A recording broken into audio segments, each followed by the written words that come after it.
সময় যদি চলিয়া যায়, যতই তুমি কান্নাকাটি করো, এই কাদায় কোনো লাভ হবে না। ঠিক কি ঠিক না? এই দুনিয়াতে বসে যদি মাওলার দরবারে কাঁদতে পারি, চোখের পানি ফালাইতে দেরি হবে, তার জীবনের গুনাহগুলো মাফ হইতে দেরি হবে না। বলি সুবহানাল্লাহ।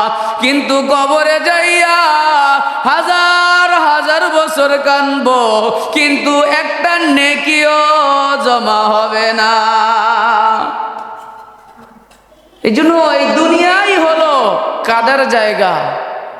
এই দুনিয়া হলো নেক আমল কামাই করার জায়গা। আজকে বুঝে আসে না দিনী মজমার কথা, মনে তেমন বুঝে আসে না। দুনিয়ার চিন্তা চেতনা নিয়ে ব্যস্ত থাকি। কি বলেন? ঠিক কি ঠিক না? আল্লাহ পাক আমাদেরকে দুনিয়াতে কোনো শাস্তি দিবেন না, কারণ আল্লাহ রাসূলের দোয়া আছে উম্মতের উপরে। কিন্তু আগের জমানায় শুকরিয়া আদায় করা না হইলে আল্লাহ তৎক্ষণাৎ শাস্তি দিয়া দিত। বলি নাউজুবিল্লাহ। হযরতে মূসা আলাইহিস সালাতু ওয়াস সালাম আল্লাহর কাছে কথা বলতে যাইতেছেন তুর পাহাড়ে। তো যাইতেছে, পথের মধ্যে দেখতেছে একটা গোশতের টুকরা পড়ে আছে। হাত না, পা নাই, কিচ্ছু নাই, একটা গোশতের টুকরা পড়ে আছে।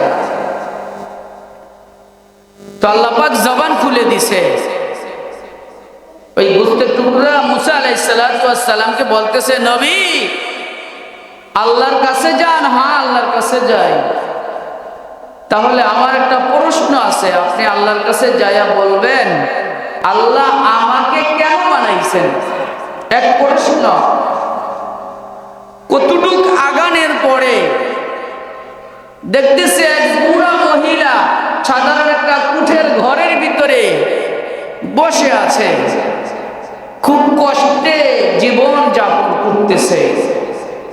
নবী মূসাকে বলতেছে, নবী আল্লাহর কাছে যান। হ্যাঁ, আল্লাহর কাছে যান। আমার একটা প্রশ্ন আছে। কি প্রশ্ন? বলে আপনি আল্লাহর কাছে যাইয়া বলবেন কি কাজ করলে, কোন আমল করলে আমার এই দুঃখ দূর হবে, কষ্ট দূর হবে। চলে গেছে। আর কিছু দূর যাওয়ার পরে দেখতেছে এক নওজোয়ান যুবক বলতেছে, নবী কই যান? আল্লাহর কাছে যান। হ্যাঁ, তুর পাহাড়ে যাই আল্লাহর কাছে কথা বলতে। তো বলতেছে যে আমার একটা প্রশ্ন আছে, আল্লাহর কাছে যাইয়া বলবেন কোন কাজ করলে আমার রিজিক কমবে। আমার তো রিজিক কমতেছে না, দিন দিন আমার রিজিক বাড়তেছে। কি কাজ করলে আমার রিজিক কমবে, একটু আল্লাহর কাছে যাইয়া বললেন। তিনজন থেকে তিন প্রশ্ন নিয়ে আল্লাহর কাছে চলে গেছেন, আল্লাহর সাথে কথা বলছেন। কথা বলার পরে আবার যখন রওনা দিছে, ওই নওজোয়ান যুবকের সাথে দেখা। নওজোয়ান যুবক বলতেছে, নবী আমি যে আপনার কাছে একটা প্রশ্ন করেছিলাম, আল্লাহর কাছে যাইয়া জিজ্ঞাসা করার জন্য বলছিলাম, আমার রিজিক কমে না, আমার রিজিক দিন দিন বাড়তেছে, কোন আমল করলে আমার রিজিক কমবে। এই প্রশ্ন কি আল্লাহর কাছে করছেন নাকি? ওই জমানার নবী মূসা বলতেছে, রে যুবক আল্লাহর কাছে আমি প্রশ্ন করেছি। আল্লাহ বলছে তুমি যদি না শুকরি করো, যদি আল্লাহর শুকরিয়া আদায় না করো, আল্লাহ তোমার রিজিক কমায়া দিবে। নওজোয়ান যুবক বলতেছে, না না না, আমি মাওলার শুকরিয়া ছাড়তে পারবো না।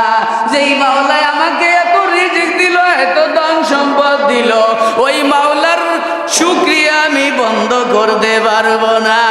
নবী বলে, তুমি যদি শুকরিয়া বন্ধ না করো, আল্লাহ তোমার রিজিক বাড়াইয়া দিবে। বলি সুবহানাল্লাহ। আস্তে আস্তে আবার ওই যে বুড়া মহিলার সাথে দেখা। বুড়া মহিলা বলতেছে, নবী আমি যেই প্রশ্ন করেছিলাম আল্লাহর কাছে জিজ্ঞাসা করেছেননি? নবী বলে, হ্যাঁ আল্লাহর কাছে জিজ্ঞাসা করেছি। আল্লাহ কি উত্তর দিছে দিছে বলে যে আল্লাহ বলছে তুমি যদি শুকরিয়া আদায় করো আল্লাহ তোমার অভাব দূর করে দিবে। মহিলা মেজাজ গরম হয়ে গেছে। সব মহিলা কিন্তু এক রকমের না, এক একজনের মেজাজ এক এক রকম। কিছু মহিলা আছে বালা কথা শুনতেও পারে না, কি বলেন আছে না নাই? ওই বুড়া মহিলা বলতেছে আল্লাহ আমাকে বলছে শুকরিয়া আদায় করার জন্য, আমার অভাব এমনিতেই দূর হয় না, আবার আমি আল্লাহর শুকরিয়া আদায় করব। যাও যাও যাও, তুমি যাও, তুমি যাও, তুমি যাইয়া মাওলার শুকরিয়া আদায় করো, তুমি যাইয়া তোমার আল্লাহর শুকরিয়া আদায় করো। আমার তো অভাবই দূর হয় না, আমি শুকরিয়া আদায় করতে পারবো না। এই কথা বলতে দেরি হয়েছে, সাথে সাথে আসমান থেকে এক টুকরা আগুন আসিয়া যেই কুটের ঘরটা ছিল ওই ঘরটাকে জ্বালাইয়া ছারখার করে দিছে। বলি নাউজুবিল্লাহ। এ হলো নাশুকরি। তৎক্ষণাৎ আল্লাহ শাস্তি দিয়ে দিছে। এরপরে যখন ওই যে গোস্তের টুকরা আস্তে আস্তে যখন গোস্তের টুকরার কাছে আসলো, বলতেছে নবী আমি যেই প্রশ্ন করেছিলাম এই প্রশ্ন কি আল্লাহর কাছে করছেন? হ্যাঁ করেছি। আল্লাহ কি উত্তর দিছে? নবী বলে রে গোস্তের টুকরা আল্লাহ বইলা দিছে দুনিয়ার সব মানুষ এক একজনের এক এক কাজের জন্য বানাইছে, আর তোমারে আমার মাওলায় বানাইছে জাহান্নামের ভিতরে একটা ছিদ্র আছে, একটা ছিদ্র আছে। এই তোমার গোস্তের যে টুকরা তোমার দেহ বরাবর, তোমার দেহ সম পরিমাণ ওই জাহান্নামের গোত্রটা আল্লাহ ছিদ্রটা আল্লাহ বানায়া রাখছে। তোমাকে আল্লাহ তাআলা ওই জাহান্নামের ছিদ্রটা তোমারে দিয়া পুরা করবে। ওই গোস্তের টুকরা বলতে যা আরে দুনিয়ার সমস্ত মানুষকে বানাইছে, এক একজনকে এক এক কাজের জন্য বানাইছে। দুনিয়ার সমস্ত মাখলুকাত এক একজনকে এক এক কাজের জন্য বানাইছে, এক এক মাখলুকাতকে আল্লাহ এক একজনের জন্য বানাইছে। আমার মাওলা দুনিয়ার কোনো কাজের জন্য বানায় নাই, আমার মাওলা আমাকে বানাইছে আমার মাওলার কাজের জন্য। বলি সুবহানাল্লাহ। এই কথা বলিয়া গোস্তের টুকরা মাওলার শুকরিয়া আদায় করতেছে আলহামদুলিল্লাহ। এই গোস্তের টুকরা আলহামদুলিল্লাহ বলতে দেরি হয়েছে, সাথে সাথে আল্লাহ পাক ওই গোস্তের টুকরাকে হাত পা বানাইয়া একটা মানুষ বানাইয়া দিয়া দিছে। বলি সুবহানাল্লাহ। এই হলো শুকরিয়া। আমাদের মাঝে তো শুকরিয়া নাই, আলহামদুলিল্লাহ শব্দ বলতে পারি না। সুবহানাল্লাহ আলহামদুলিল্লাহ যে কত বড় আমল। সুবহানাল্লাহি ওয়াল হামদুলিল্লাহি তামলাআনে ওয়া তামলাউ মা বাইনাস সামাই ওয়াল আরদ। এই সুবহানাল্লাহ আলহামদুলিল্লাহ এত ওজন, এত ওজন, এত ওজন। কোন বান্দা বান্দি যখন সুবহানাল্লাহ আলহামদুলিল্লাহ একবার পাঠ করে আল্লাহ তাআলা মিজানের পাল্লা ভারী করে দেয়। বলি সুবহানাল্লাহ। শুধু তাই নয়, শুধু তাই নয়, এই আসমান থেকে জমি পর্যন্ত যত খালি জায়গা আছে একবার সুবহানাল্লাহ আলহামদুলিল্লাহ বলার কারণে আল্লাহ পুরা দুনিয়াটা নেকির দ্বারা পরিপূর্ণ করে দেয়। বলি সুবহানাল্লাহ। আরো জোরে বলি সুবহানাল্লাহ। কত দাম! সুবহানাল্লাহ আলহামদুলিল্লাহ আল্লাহু আকবার। এই জন্য শুকরিয়া করব ইনশাআল্লাহ। আল্লাহ তাআলা কত নিয়ামত আপনাকে আমাকে দিয়েছেন। এই নিয়ামত জীবনে কোনোদিন গণনা করলে গণনা করে শেষ করা যাবে? আল্লাহ বলে দিয়েছে ওয়াইন তাউদ্দু নি'মাতাল্লাহি লা তুহসুহা। আমি আল্লাহ যে নিয়ামত তোমাদেরকে দিছি এই নিয়ামতের গণনা করে যদি করো কোনোদিন শেষ করতে পারবে না। বলি সুবহান। এজন্য শুকরিয়া। আল্লাহ পাক আপনাকে আমাকে এই দিনই মজমায় বসাইছেন। এই জন্য আরেকবার বলি আলহামদুলিল্লাহ।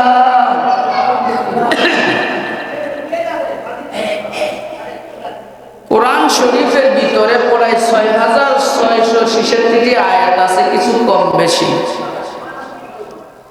এই 6666টি আয়াত থেকে ছোট্ট একটা আয়াতে কারিমা সূরাতুশ শামস থেকে তেলাওয়াত করেছে। আল্লাহ রাসূলের প্রায় 10 লক্ষ হাদিস আছে। ওই 10 লক্ষ হাদিস থেকে ছোট্ট একটা হাদিস পাঠ করেছে। এই আয়াত আর হাদিসের আলোকে অল্প সময় কথা বলবো। আল্লাহ পাক যদি তৌফিক দান করে আপনারা দোয়া করবেন আল্লাহ যেন ইখলাসের সহিত কথাগুলো বলার তৌফিক দান করেন। যে কথাগুলো বলবো আল্লাহ যেন আমাকে সহ আপনাদের সকলকেই এবং মা বোন যারা ওয়াজ শুনতেছে, নসিহত শুনতেছে, আল্লাহ যেন সবাইকে আমল করার তৌফিক দান করে। সকল বলি আমিন। আল্লাহ পাক রব্বুল আলামিন মানব জাতি আর জিন জাতিকে দুনিয়াতে পাঠাইছেন। পাঠায়া কিছু কাজ দিছেন, কিছু কাজ করার জন্য বলছেন, আবার কিছু এমন কাজ আছে যেগুলো ছেড়ে দেওয়ার জন্য বলছেন। তো আল্লাহ পাক রব্বুল আলামিন যেহেতু আমাদেরকে দুনিয়াতে পাঠাইছেন, এই দুনিয়াতে চিরদিন কেউই থাকতে পারবো না। কি বলে ঠিক না? আপনার আমার পূর্বপুরুষ যারা ছিলেন এরা কি দুনিয়াতে আছে? নাই, চলে গেছে। কোথায় চলে গেছে? কবরে চলে গেছে। আপনি আমিও একদিন কবরে চলে যাব। চিরদিন কেউই দুনিয়াতে থাকতে পারবো। কিন্তু এই যে কবরে যাব, কি নিয়ে কবরে যাব? কবরে যে যাব কোনো এই কথার ভিতরে কি কোনো সন্দেহ আছে? কথা পয়দা সন্দেহ আছে? কুল্লু নাফসিন যায়কাতুল মাউত, আল্লাহ বলে দিয়েছে প্রত্যেকটা প্রাণীর মৃত্যুর স্বাদ গ্রহণ করতেই হবে। কি বলে ঠিক না? মৃত্যু হবে, কেউ থাকতে পারে না, আপনি আমিও থাকতে পারবো। একদিন না একদিন চলে যেতেই হবে। কিন্তু কোন সময় যাব, কোন টাইমে যাব, কোনো গ্যারান্টি আছে না? কোনো গ্যারান্টি নেই। তো আল্লাহর কাছে যে আমরা যাব, কি নিয়ে যাব? আল্লাহ পাক বলে দিয়েছে ইয়াউমা লা ইয়ানফাউ মালুন ওয়ালা বানুনা ইল্লা মান আতাল্লাহ বিকলবিন সালিম। আল্লাহ পাক রব্বুল আলামিন জানায় দেয়, হে আমার গোলামের দলেরা, হে আমার বান্দা বান্দিরা, এমন একদিন সময় আসবে কিয়ামতের ময়দানে তোমাদেরকে হাজিরা দিতে হবে। ওই কিয়ামতের ময়দানে যেদিন তোমাদের হাজিরা দিতে হবে, ওই কিয়ামতের ময়দানে তোমাদের কোনো সন্তানে কাজে আসবে না, তোমাদের কোনো টাকা পয়সা ধন সম্পদ কোনো কিছু কোনো কাজে আসবে না। একমাত্র যদি ইল্লা মান আতাল্লাহ বিকলবিন সালিম, যদি আমি আল্লাহ কলব দিছি একটা কলব, ওই কলবটা যদি সুস্থ করে আমার দরবারে আসতে পারো, তাহলে আমি আল্লাহ তোদের সাথে ভালো ব্যবহার করব। আর যদি সুস্থ করে আসতে না পারো, অসুস্থ কলব লয়া যদি আমার দরবারে আসো, আমি আল্লাহ তোদের সাথে ভালো ব্যবহার করব না। বলি নাউযুবিল্লাহ। আল্লাহ রাসূল বলে দেয়, আলা ইন্না বিল জাসাদি মুদগা ইযা সালুহাত সালুহাল জাসাদু কুল্লু ওয়া ইযা ফাসাদাত ফাসাদাল জাসাদু কুল্লু আলা ওয়াহিয়াল কলব। আল্লাহ রাসূল বলে দেয়, আমার উম্মতেরা শোনো, প্রত্যেকটা মানুষের একটা গোশতের টুকরা আছে, গোশতের টুকরা আছে। ওই গোশতের টুকরা যদি সুস্থ থাকে, গোটা দেহটাই সুস্থ থাকে। আর যখন ওই গোশতের টুকরাটা অসুস্থ হয়ে যায়, তখন গোটা দেহটাই অসুস্থ হয়ে যায়। ওই কলবটা, ওই গোশতের টুকরাটার নাম হলো কলব। এই জন্য এই কলবটাকে সুস্থ করতে হবে, এই কলবটাকে সুস্থ করে মাওলার দরবারে যেতে হবে। এই কলবটাকে সুস্থ কিভাবে করব বলতে পারেন হুজুর? এই কলবটাকে কিভাবে সুস্থ করব? এই কলবটা কোথায় গেলে সুস্থ করা যাবে? কি এমবিবিএস ডাক্তারের কাছে গেলে কি এই কলবকে সুস্থ করা যাবে? না রে বাবা না। শারীরিক অসুস্থ হয়ে গেলে যেমন ডাক্তারের কাছে চলিয়া যায়, ডাক্তার যখন চিকিৎসা দেয় তখন দেখা যায় মানুষটা একটু সুস্থ হওয়ার সম্ভাবনা থাকে। কিন্তু এই কলবটা যদি অসুস্থ হইয়া যায় রে বাবা, দুনিয়ার কোনো ডাক্তারের কাছে গেলে এই কলব তোমার সুস্থ হবে না। এই কলব সুস্থ কিভাবে হবে? আল্লাহ পাক অন্য জায়গায় বলে দিছে, কাল্লা বাল রান আলা কুলুবিহিম মা কানু ইয়াকসিবুন। আল্লাহ জানায় দিছে, আল্লাহ জানায় দেয়, হে আমার গোলামের দলেরা, মুসলমানের দলেরা, এরে আমার বান্দা বান্দিরা শুনো, যখন তোমরা কোনো ভালো আমল করো, ভালো কাজ করো, নেক আমল করো, ওই নেক আমলেরটা প্রভাব তোমার কলবে পড়িয়া যায়। আর যখন খারাপ কাজ করো, যখন গুনাহের কাজ করো, নাফরমানি করো, অন্যায় করো, তখন এই অন্যায়ের একটা প্রভাব তোমার কলবে পড়ে। যখন তুমি ভালো কাজ করো, এই ভালো কাজ করতে করতে করতে করতে এক সময় কলবটা পবিত্র হইয়া যায়, বলি সুবহানাল্লাহ। আর যখন এই গুনাহের কাজ করো, অন্যায় কাজ করো, জুলুম করো, অত্যাচার করো, এই জুলুম করার কারণে এক একটা গুনাহ করো, কলবের ভিতরে একটা দাগ পড়িয়া যায়। আবার একটা গুনাহ করো, কলবে একটা দাগ পড়িয়া যায়।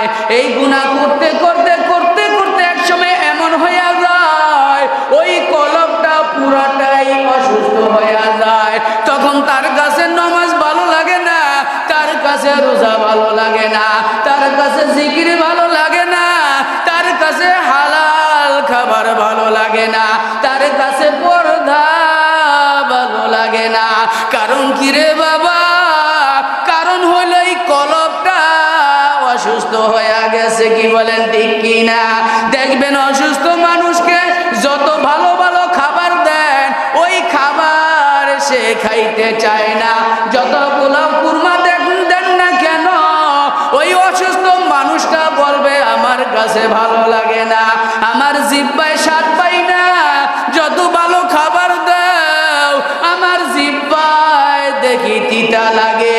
এরে মুসলমান, বলো তো খাবার তিতা না অসুস্থতার কারণে তার মুখ তিতা হয়ে গেছে? অসুস্থতার কারণে তার মুখ তিতা হয়ে গেছে। আজকে যত ভালো খাবার দেখ না কেন, তার কাছে ভালো লাগে না। ঠিক বাবা, এই কলব যখন অসুস্থ হয়ে যায়, তখন তার কাছে কোনো ভালো জিনিস ভালো লাগে না। এই জন্য এই কলবটাকে যদি ভালো বানাইতে চাও, এই কলবটাকে যদি পবিত্র বানাইতে চাও, তাহলে তোমার বেশি বেশি নেক আমল করতে হবে। কি বলেন ঠিক কি না? যদি বেশি বেশি নেক আমল করতে পারি, তোমার আমার এই কলবটা পবিত্র হইয়া যাইবে। আর এই পবিত্র কলবওয়ালা মানুষকে আল্লাহ পাক জাহান্নামে দিবে না, আল্লাহ পাক তাদের জন্য জান্নাত বাজেট করে রেখে দিয়েছেন, বলি সুবহানাল্লাহ। এই জন্য এই কলবকে পবিত্র করতে হবে। ঠিক কিনা বলেন? দেখবেন দুনিয়ার ভিতরে মানুষ যখন অসুস্থ হয়ে যায়, এই অসুস্থ মানুষটার দাম ভালো মানুষের কাছে নাই।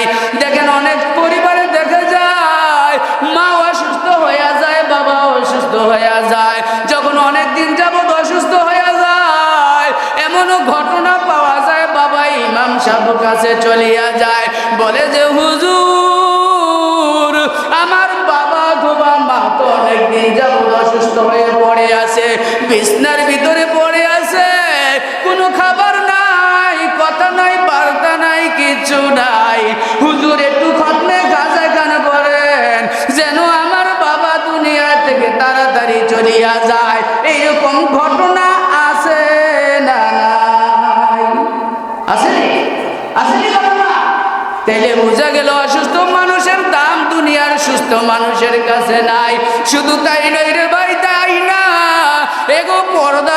আড়ালের মা বোনেরা একটু খেয়াল করে শুনেন, তুমি আমি যখন অসুস্থ হয়ে যাইব, এই দুনিয়ার মানুষ তোমাকে আমাকে দেখতে পারবে না। কত কয়েকদিনের আগের ঘটনা, ওই যে জুরাইল বস্তু খোলার এক ঘটনা ভাইরাল হয়ে গেছে। বুড়া মহিলা অনেকদিন যাবত অসুস্থ, সন্তানরা ধরাধরি করিয়া তার সন্তানেরা তাকে ওই জুরাইল বস্তু খোলার রোডের ভিতরে ফালাইয়া তারা যার যার মত করে চলিয়া গেছে। সাংবাদিকরা পরবর্তীতে যখন দেখে রাতের গভীরে শীতে কনকনে শীত, ওই শীতের ভিতরে সাংবাদিকরা যাইয়া তাকে হসপিটালে নিয়ে চিকিৎসার ব্যবস্থা করছে। এরকম ঘটনা একটা দুইটা নাই রে বাবা। আরো কয়েকদিন আগে আরেকটা ঘটনা দেখলাম, ঢাকার কোন সরকারি হসপিটালে তাকরা একটা যুবক ছেলে, মনে হয় 15 থেকে 16 বছর বয়স হবে, 20 বছরের বয়স তো মোটেও হবে না। ওই ছেলেটার দেখলাম ডান পা না জানি বাম পাটা পুরা পচা লাগিয়ে গেছে, পুরা পয়সা গেছে। ওই পোষা পচা জায়গার ভিতরে পোকায় ধরে গেছে। ওই ছেলেটাকে তার আত্মীয় স্বজনেরা তাকে আর চিকিৎসা করতে পারে না, চিকিৎসার ভার বহন করতে পারে না। ধরাধরি করিয়া তার আত্মীয় স্বজন গুলা হসপিটালের বারিন্দায় রাইখা আসছে। মানুষগুলো দেখে ওই পচা জায়গা থেকে দুর্গন্ধ বের হইয়া যায়। এরে মুসলমান, কার আশে বসে আসো, কার পিছনে ঘোরে রে মুসলমান? এরে নতুন বাজারের মুসলমান, এগো পর্দার আড়ালের মা বোনেরা, কার জন্য বসে আছেন গো মা? আল্লাহ না করেন যদি অসুস্থ হইয়া যান, সন্তান দেখতে পারে না, পুত্রবধূ দেখতে পারে না। কি বলেন, ঠিক কি ঠিক না? ওই যে ছেলেটা দেখলাম একটা কাপড় দিয়া কে যেন পাটা ডাকিয়া রাখছে, আর মাছি আর মশাগুলো তার উপর দিয়ে ভন ভন করতেছে। আর মানুষগুলো কিছু মানুষ কিছু রুটি তার কাছে দেয়, শুকায়া কঙ্কালের মতো হয়ে গেছে। ওই রুটিগুলো একটু খায় আর জীবনটা কোন রকম বাঁচায়। এরে মুসলমান, এই ঘটনা বলার দ্বারা আমি বুঝাইতে চাই, অসুস্থ হয়ে গেলে দুনিয়ার কোনো পরিচয় থাকে না, দুনিয়ার কোনো ছেলে মেয়ের পরিচয় থাকে না, দুনিয়ার আত্মীয় স্বজনের পরিচয় থাকে না রে বাবা। ঠিক মাওলার দরবারে যদি যেতে হয়, মাওলার দরবারে কি যাওয়া লাগবে কি লাগবে না?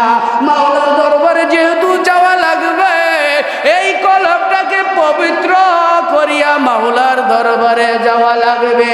ও পবিত্র যদি না করতে পারো, অসুস্থ হইয়া যদি কবরে যাও, আমার মাওলা তোমার আমার জন্য একটা জায়গা রাখছে, ওই জায়গাটার নাম হলো জাহান্নাম। দুনিয়ার ভিতরে মানুষ যখন অসুস্থ হয়ে যায়, হসপিটালে নিয়ে তাকে ভর্তি করে, ঠিক আল্লাহ পাক রব্বুল আলামিন বলে, ইল্লা মান আতাল্লাহ বিকাল কলবিন সালিম। এরে গোলামের দলেরা, এরে আমার গোলামের দলেরা, এরে পর্দার আলের মাগো, আল্লাহর কাছে তো যাওয়াই লাগবে। আল্লাহর কাছে যেতে হলে এই কলবটাকে সাফ করে যেতে হবে। যদি সাফ করে না যায়, এই কলবটা যদি অসুস্থ করিয়া মাওলার দরবারে যাই, আল্লাহ একটা হসপিটাল রাখছে, ওই হসপিটালটার নাম হলো জাহান্নাম। বলি নাউযুবিল্লাহ। চিন্তা তো আসে না, মনে করতেছি আজীবনই মনে হয় থাকবে। মনে হয় কবরের চিন্তা আমাদের থেকে উঠে গেছে। কি বলে, ঠিকই ঠিক।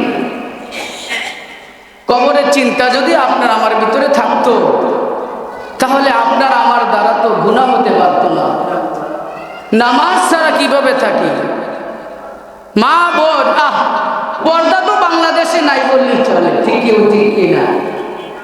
নামাজ পড়া যেরকম ফরজ, পর্দা করাও ফরজ। কোনো পার্থক্য আছে? কি বলেন, কোনো পার্থক্য আছে? কোনো পার্থক্য নেই। এই জন্য এই কলবটাকে সাফ করতে হবে। কয়দিন বাঁচবেন দুনিয়ায় কয়দিন বাঁচবেন, কয়দিন দুনিয়াতে থাকবেন? হঠাৎ তোমার আমার বাড়িতে একদিন মালাকুল মউত আইসা হাজির হইয়া যাবে। আরে দুনিয়ার মানুষ, দুনিয়ার বাড়ি মানুষ যদি একজন আরেকজনের বাসায় বেড়াইতে যায় খবর দিয়ে আসে, কিন্তু তোমার আমার বাড়িতে এমন একজন মেহমান একদিন হাজির হইয়া যাবে যে কোনোদিন খবর দিবে না, ঠিক কি ঠিক না? ইদা জা আজালুহুম লা ইস্তাখিরুনা সাআতাও ওয়া লা ইস্তাকদিমুন। এমন এক সময় আসবে আল্লাহ পাক তোমাকে আমাকে একটা নির্ধারিত হায়াত দিয়া পাঠাইছে, এই হায়াত যখন শেষ হয়ে যাবে রে বাবা, তোমার আমার বাড়িতে মালাকুল মউত আইসা হাজির হইয়া যাবে। ওই মালাকুল মউত যদি বলো ভাই আমাকে আর কিছু সময় দাও, আর কিছু সময় দাও, ওই মালাকুল মউত আজরাইল কোনো কথা শুনবে না। এমন ভাবে তোমার আমার রূহটাকে থাবা মারবে, এমন ভাবে থাবা মারবে, টান দিয়া রূহটা বের করে নিয়ে যাবে। তুমি আমি তো জমিনে লুটাইয়া পড়িয়া যাইব। এদিক দিয়ে ছেলে মেয়ে কাঁদতে থাকবে, আত্মীয় স্বজন গুলা কাঁদতে থাকবে। এরকম ভাবে ছেলে কাঁদতে থাকবে, মেয়ে কাঁদতে থাকবে, আত্মীয় স্বজন গুলো কাঁদতে থাকবে, ভাই কাঁদতে থাকবে, বোন কাঁদতে থাকবে। এদিক দিয়ে মসজিদের মাইকে এলান হয়ে যাবে, অমুকের ছেলে অমুকে আর দুনিয়াতে নাই। মসজিদের মাইকের এলান শুনিয়া চতুর্দিক থেকে আত্মীয় স্বজন গুলা দৌড়াতে বাড়িতে হাজির হয়ে যাবে, আর বলতে থাকবে কারারে কোথায় আছো? আর দেরি করিও না, দেরি করিও না, তাড়াতাড়ি কর, মসজিদ থেকে চার কোনার পালকিটা নিয়ে আয়। মসজিদ থেকে চার কোনার পালকি আনিয়া তোমাকে আমাকে ধরাধরি করিয়া ঘর থেকে নামায়া ফালাবে। ওই ঘরে কেউ আর জায়গা দিবে না, ঠিক না? আরে যার জন্য ঘর করলাম, বাড়ি করলাম, ঘরকে কত সুন্দর করে সাজাইলাম, ঘর থেকে কত এয়ার কন্ডিশনার সাজাইলাম, আরে কত ফার্নিচার দিয়া ঘরটারে সাজাইলাম। আজকে চক্ষু বন্ধ হয়ে যাওয়ার সাথে সাথে আমাকে আর কে করার জন্য, কি বলেন, ঠিক কি ঠিক না? আহার জীবনের শেষ গোসল তোমাকে আমাকে দিয়া, মসজিদের ইমাম সাহেবের ডাক দিয়া, জীবনের শেষ জানাজার নামাজ পড়াইয়া, সবার থেকে বিদায় নিয়া তোমাকে আমাকে কবরের দিকে নিয়ে যাইবে। এই বাড়িতে আর থাকতে দিবে না, কি বলেন, ঠিক কি ঠিক না? আর এক একজনকে বলবে মাফ করিয়া দাও। ভাই গিয়া বাবির কাছে বলবে, বাবি রে আমার বাইরে মাফ করিয়া দাও, আর কোনদিন আমার মায়ের সাথে সাক্ষাৎ হবে না। রে মুসলমান, মা জননী যদি বাঁচিয়া থাকে, মা একবার বেহুশ হইয়া যাবে, আরেকবার হুশ ফিরিয়ে আসবে, আর বলবে আমার বাজার কই, আমার বাজান কই, আমার বাবাই কি আমাকে আর কোনদিন আম্মু বলে ডাক দিবে না? আরে আমার বাজানে কই। শুধু তাই নয়, ছোট মাসুম বাচ্চারা মার গলায় ধরিয়া বলবে, মা গো আমার বাবাই কই, আমার বাবাকে কেন এভাবে শোয়া রাখছে? আমার বাবা কি আমাকে আর কুলে নিবে না? আমার বাবা কি আমাকে আর কোনদিন কুলে ধরাবে না? আমার বাবা দি কথা কয় না, আমার বাবাকে কেন এভাবে শুয়ে রাখছে? হে মুসলমান, একটু মনটারে বুঝাও, কয়দিন দুনিয়াতে বাঁচব?